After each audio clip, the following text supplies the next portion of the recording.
कभी सोचा है कि ये जो दुनिया हम देखते हैं अपने सारे सुख दुख अच्छे बुरे के साथ, क्या ये सच में वैसी ही है जैसी दिखती है?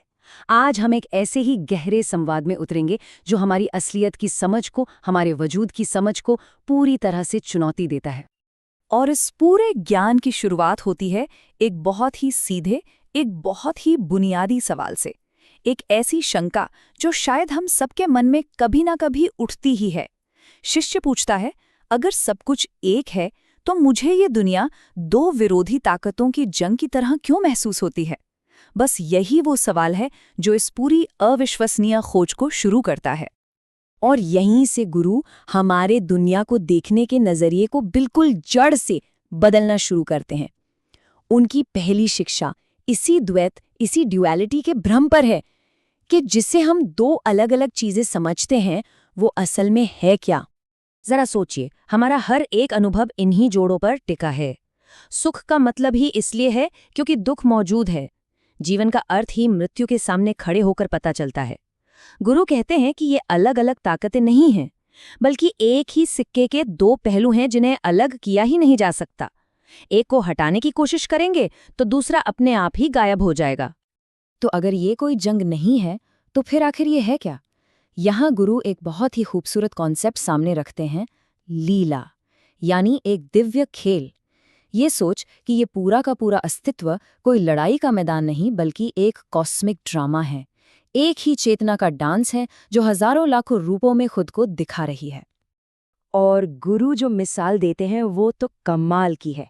एक सपना, सोचिए, एक सपने के अंदर हर चीज कितनी असली और अलग अलग लगती है ना? लोग, जगह, इमोशंस। लेकिन जैसे ही हम जागते हैं हमें एहसास होता है कि वो सब कुछ पूरी तरह से हमारे ही मन की रचना थी। गुरु इशारा कर रहे हैं कि शायद ये जागती हुई दुनिया भी इससे कुछ ज्यादा अलग नहीं है। तो फिर सवाल उठता है, अगर हम इस कहानी के किरदार नहीं हैं तो हम हैं कौन? और गुरु का जवाब जिंदगी बदल देने वाला है। तुम दृष्टा हो, साक्षी, वो शांत चेतना जो इस पूरे नाटक को देख रही है, बिना किसी जजमेंट के, बिना किसी लगाव के। जरा इस बदलाव की गहराई को महसूस कीजिए। आप नाटक के किरदार नहीं बल्कि नाटक के दर्शक हैं।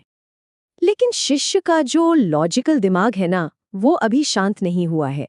वो इस एकता के आइडिया को तो मान लेता है, पर उसके दिमाग में एक नया सवाल उठता है। अगर सब कुछ एक ही सोर्स से आता है तो फिर ज्ञान की, नॉलेज की इतनी सारी अलग अलग शाखाएं कैसे बन गई? ये एक बहुत ही गहरा सवाल है। कैसे एक ही बीज, सच का एक ही सोर्स, इतने सारे अलग अलग दर्शन, विज्ञान और ग्रंथों के बगीचे को जन्म दे सकता है? शिष्य असल में उस पुल को समझना चाहता है जो एकता और अनेकता को जोड़ता है। और गुरु का जवाब बहुत ही बारीक और गहरा है। वो कहते हैं कि वेद प्रणव से पैदा नहीं हुए, वो उसी की एक व्याख्या है, एक एक्सप्लेनेशन है। इसे एक फूल के खिलने की तरह सोचिए। प्रणव यानी ओम शुद्ध चेतना है, गायत्री उस चेतना की पहली अभिव्यक्ति है, और वेद उस अभिव्यक्ति का फैला हुआ ज्ञान है। ये कोई अलग अलग रचनाएं नहीं हैं, बल्कि एक ही सच का धीरे धीरे परत दर परत खुलना है। और एक कितनी खूबसूरती से इस बात को दिखाता है। मंत्र, रिचुअल्स, संगीत, ये सब अलग अलग ज्ञान नहीं है। ये तो एक इंद्रधनुष के रंगों की तरह हैं। सोर्स एक ही है, प्रणव की सफेद रोशनी। लेकिन जब वो मानवता के प्रिज्म से गुजरती है तो ज्ञान के इस खूबसूरत स्पेक्ट्रम में बिखर जाती है। अब ये संवाद एक ऐसे मोड़ पर आता है जो हम सबसे, हमारी रोजमर्रा की जिंदगी से सीधा जुड़ता है। सवाल यह है कि इतनी ऊंची फिलॉसफी हमारी सामाजिक पहचान, उन रोल्स के साथ कैसे फिट होती हैं जो हम हर दिन निभाते हैं। गुरु एक बहुत जरूरी फर्क बताते हैं। हमारा असली स्वभाव, हमारी आत्मा, वो नहीं बदलती, लेकिन समाज में जो भूमिकाएं हम निभाते हैं, एक डॉक्टर की, एक टीचर की, एक माँ या पिता की, वो बस उन कपड़ों की तरह हैं जिन्हें हम पहनते और उतारते हैं। वो समय के साथ बदलती रहती हैं। और यहाँ सबसे ज़रूरी बात ये समझना है कि हमारी सबसे गहरी पहचान वो हमारी सामाजिक कंडीशनिंग से आज़ाद है। ये भूमिकाएं ज़रूरी हैं, समाज में जीने के लिए प्रैक्टिकल हैं, लेकिन वो ये तय नहीं करती कि हम असल में कौन हैं। और यहीं से हम उस सबसे बड़े पैराडॉक्स के केंद्र में पहुंचते हैं। इस पूरे संवाद का सबसे मुश्किल सवाल, आजादी और कोशिश के बीच का रिश्ता क्या है? ये शिष्य का आखिरी और शायद सबसे गहरा सवाल है, और इसकी गूंज आज भी सुनाई देती है। अगर सब कुछ पहले से तय एक दिव्य खेल ही है, तो फिर मोक्ष या मुक्ति पाने का क्या मतलब? हम किसी भी चीज के लिए मेहनत ही क्यों करें? क्या हमारे कुछ करने या न करने से कोई फर्क भी पड़ता है? और गुरु का जवाब पूरे खेल को 180 डिग्री पर घुमा देता है। वो कहते हैं कि मोक्ष कोई मंजिल नहीं है जिसे हासिल करना है, ये तो बस इस सच का एक जोरदार एहसास है कि हम कभी बंधे हुए थे ही नहीं। बंधन भी उस खेल का हिस्सा है और मुक्ति भी, और वो दोनों हम ही हैं। ये एक बहुत ही पावरफुल मिसाल है। एक महान एक्टर के बारे में सोचिए।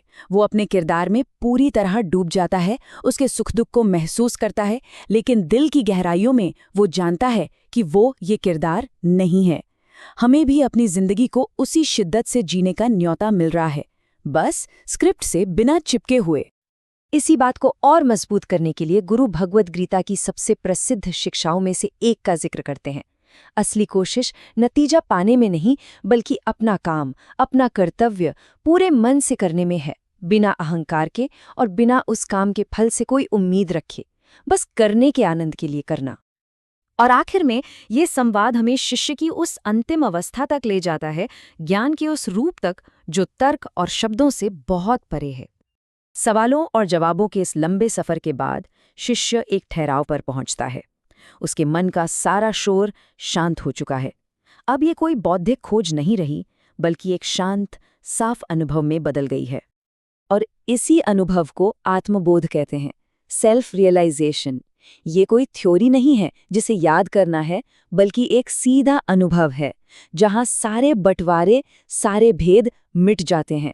देखने वाला, देखी जाने वाली चीज और देखने की क्रिया सब एक ही चेतना में घुल जाते हैं। तो हम आपको उसी सवाल के साथ छोड़ जाते हैं जो इस संवाद के अंत में गूंजता है। अस्तित्व के इस विशाल दिव्य नाटक में आपकी भूमिका क्या है? क्या आप किरदार हैं जो अपनी कहानी में पूरी तरह डूबा हुआ है? क्या आप वो शांत साक्षी हैं जो दूर से सब कुछ देख रहा है? या फिर क्या ये मुमकिन है कि आप ही ये पूरा का पूरा नाटक हैं?